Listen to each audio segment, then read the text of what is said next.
আজকে দুপুরে কাতলা মাছ দিয়ে স্পেশাল একটা রেসিপি বানাবো।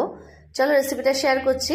এখানে কাতলা মাছের টুকরোগুলো নিয়ে চলে এসেছি। এখন নুন, হলুদ আর লেবুর রস দিয়ে ম্যারিনেট করে 10 মিনিটের জন্য রেখে দেবো।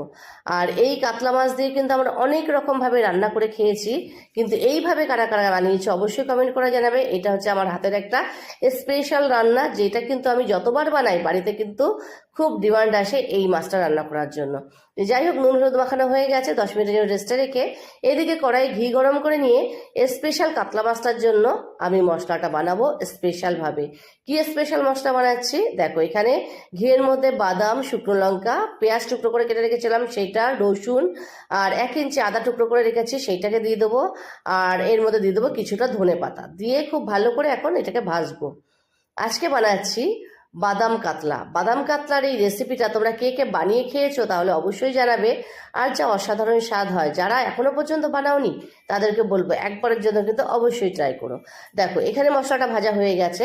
এখন কিন্তু একটা মিক্সিং জারে নিয়ে আমি ঠান্ডা হতে দেবো, তারপরে এটা অল্প জল দিয়ে ভালো করে একটা গাঢ় পেস্ট তৈরি করে নেবো।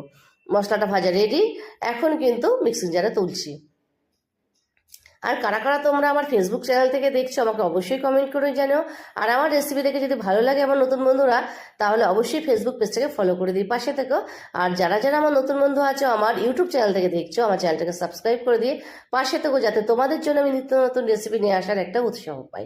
এখন মশলাটাকে তুলে নেওয়ার পরে কড়াই সর্ষে তেল গরম করে এখানে আমি মাছগুলোকে ছেড়ে দিলাম ভাজা হওয়ার জন্য। খুব বেশি ভাজবো না, বেশি কড়া করে মাছ ভাজলে আমার পার্সোনালি একদম ভালো লাগে না। মাছের যে জুসি একটা ভাব থাকে সেটা কিন্তু চলে যায়। তো যাই হোক, মাছটা ভেজে তুলে নিলাম। এখন ওই কড়াইয়ে যে তেলটা বেঁচেছিল সে তেলের মধ্যে জিরে দিলাম ফোড়নে, তারপরে এই যে মশলাটা পেস্ট করে নিয়ে চলে এসেছে সেটাকে দিয়ে দিলাম। এখন খুব ভালো করে কিন্তু মশলাটাকে ভাজবো। আচ্ছা, তোমরা যদি চাও এই রান্নাটা পুরো ঘিয়ে করবে সেটা করতে পারো, যেহেতু যে কোনো মাছ রান্না আমার সর্ষের তেল না দিলে ভালো লাগে না, তাই আমি সর্ষের তেলে রান্না করছি।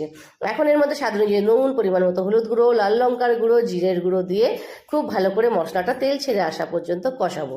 দেখতেই পাচ্ছ মশলার কালারটা কিন্তু চেঞ্জ হয়ে গেছে, তেলটা ছেড়ে এসছে। এখন এর মধ্যে দিয়ে দেবো নারকেলের দুধ। নারকেলের দুধ আর বাদামের যে কম্বিনেশন একটা স্বাদ, সেই স্বাদটা নেওয়ার জন্য এই বাদাম কাতলার রেসিপিটা তোমরা কিন্তু অবশ্যই ট্রাই করো। বেশিক্ষণ না, 2 মিনিট মতন ফুটিয়ে নিয়ে মাছটা দেবো। এখন কিন্তু ঢেকে ঢেকে রান্নাটা করব যতক্ষণ না পর্যন্ত আবারও তেলটা ছেড়ে আসবে।